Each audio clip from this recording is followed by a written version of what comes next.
Kennedy, and this is American History 1, Unit 1. Thank you so much for joining us on our journey.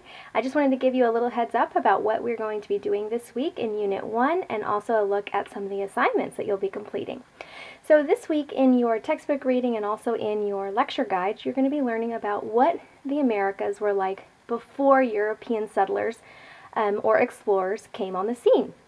So there were people living here for thousands of years with very complex societies. So when Columbus and the other European explorers came, they weren't coming into a vast nothingness of just unadulterated land that had never been used or lived on by people.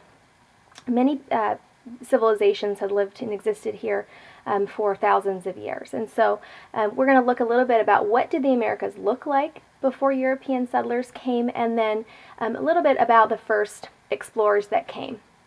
What motivated them, who they were, etc. So it's going to be an interesting unit. It kind of gets the course going, because to understand later on the founding of the nation, you really need to understand what brought people here to begin with and what conflicts did they experience when they got here, because people were already living here. And there's actually going to be conflicts with Native Americans in North America and South America, though we're focusing primarily in North America, obviously, in American history. So that context is really important. So I hope you enjoy week 1, the lecture material or the textbook reading as well. You will have 2 assignments this week. The first is a journal assignment, and as I said in my welcome video tips and tricks, remember to treat it as an academic essay. Even though it is a journal entry, you can use I, but make sure not to overuse it. The second assignment is a written assignment, so you'll have objective questions, which will be multiple choice true or false questions, and then you'll have a mini essay or a short answer question. Again, treat it like a real essay. Make sure your answer has an introduction, a body, which is evidence supporting your claim that you're going to make in your introduction or thesis, and a conclusion. Now that can all be in one paragraph. It doesn't have to be 3 separate paragraphs, but those elements need to be present. Also, make sure you are proofreading. I recommend to students to read their work out loud so that they can hear for any awkward sentence constructions or catch grammatical mistakes that they wouldn't catch when they're reading it on their own.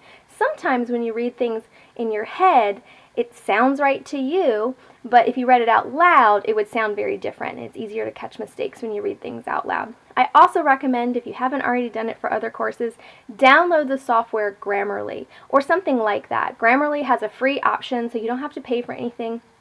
It's a really great software that plugs in, and you are able to actually, whether it's your email, whether it's anything else you're doing online, it checks for simple grammar mistakes and spelling mistakes. So it's not going to catch everything. You still need to proofread, but it does help tremendously. So I definitely recommend students use Grammarly if that's possible for you. It's a free service, so you won't have to buy anything or anything like that. So again, journal and a written assessment along with your objective questions. We're talking about pre-Columbian era, pre-Columbus or the explorers.